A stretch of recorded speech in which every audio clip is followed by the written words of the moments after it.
Hi everybody, I'm going to teach you today how to recognize when the energy of the angels are all around you. Now, I believe that we all have the ability to connect and to communicate. Now, I will say this, that angels vibrate at such a high frequency that one of the reasons that you may feel like you can't connect or that you're missing their guidance is because your own vibration is very low. And so one of the things you want to think about is working on raising your vibration. And I'll be back later today with another video to help you understand how to do that. But right now I want to share some of the most common signs that I have personally experienced that tells me that the angels are around. And one of the things I want to preface before I go into this is, as I always tell you with intuitive readings, angel readings, the job is yours to discern the message. Now, angels typically aren't going to give you a whole dissertation. They're not going to write a novel to you. They're not going to communicate like I'm sitting here and communicating to you. There's going to be symbols. There's going to be flashes. There's going to be feelings. And so your job is to really discern the message. So you are taking an active part in this process. And when you do that, you are also simultaneously raising your vibration. So there's one way. Now, something I think we're all familiar with is when we see feathers. And finding a feather, it's a very common sign. And one of the things I'll tell you about finding a feather is be mindful of where you find the feather. Okay? And with all of these signs, it's your job to be mindful of what's going on in your life currently. Did you have a dream last night? Is there somebody that you've lost that you feel is communicating with you? When you see feathers, know what you're thinking about and where you're at. Angel energy will come into our lives when there's a message to be revealed. Number 2, clouds. I love looking at the clouds because the clouds have so much to speak to us, and I do believe that when the angels have messages that they arrange the clouds in just such a way that we will find the unique message in it for us. We can all look at the clouds and every single one of us will get a different message. So from this point forward, put it out there that when you look at the clouds, that's angel communication. Sense, number 3, sense. Have you ever just out of the blue smelled something that you really can't identify its source? There's nobody near you wearing the perfume. There's nobody near you eating an orange.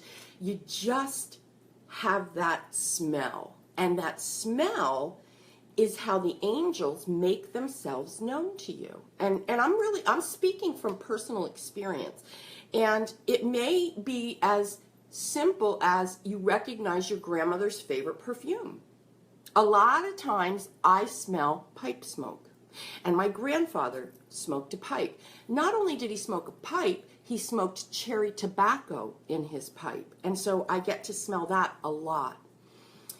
Number 4, when you see bursts or sparks of light. Now, in pictures, you might see orbs. And you might see unexplained bursts of color. So the way that I can explain this is it's energy. And so when you see it in your picture, notice what the picture's of, notice where the picture is, and just if you're drawn to an extremely bright light, again, notice the circumstances around it.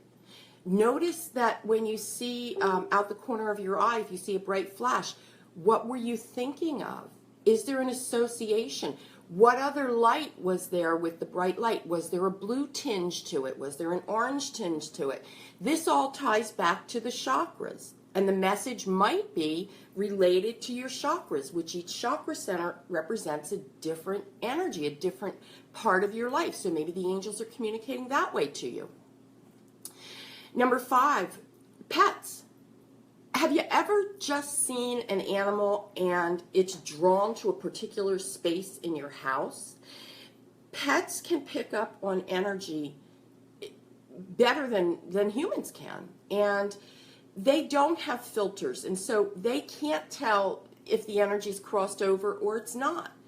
They just know that there's energy there. And so pay attention if your pet starts gravitating towards a certain area, or if a pet starts, acting funny around a certain time.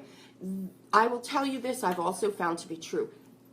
Babies and small kids, they can, a lot of times you'll hear kids say, well, I can see this and I can see that, or here's my friend, or this little girl over there.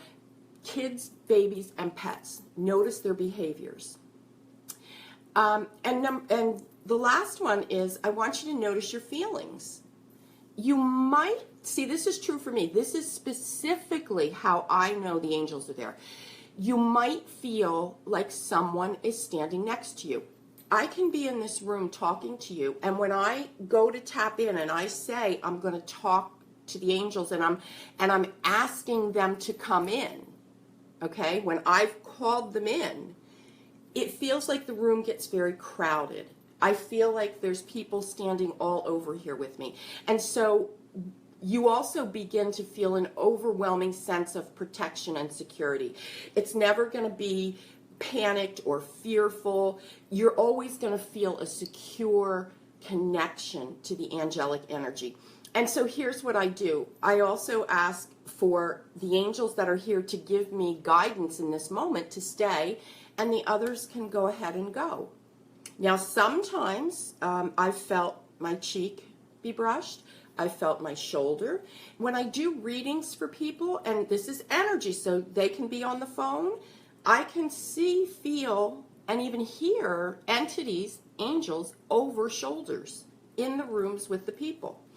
So, what you want to do is practice looking for these signs, practice quieting your energy, calming your ego, and practice raising your own vibration. And don't be afraid to just kind of ask the angels for guidance. Tell them what's the best way to communicate. So I'll be back later today with some tips on how to raise your vibration so that you can specifically work with your angels. I hope that this was helpful, and I will see you later.